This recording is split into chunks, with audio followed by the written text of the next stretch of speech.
টিকটকের মেয়েরা সব ফিল্টার সুন্দরী, দেখে মনে হয় যেন সবার প্রেমেতে পড়ি।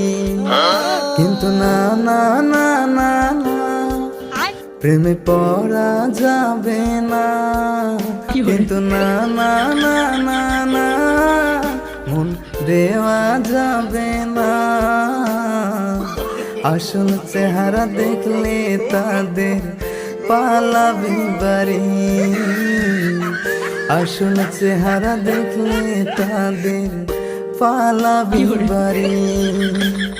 টিকটকের মেয়েরা সব ফিল্টার সুন্দরী, দেখে মনে হয় আসমান থেকে নেমে আসা পরি।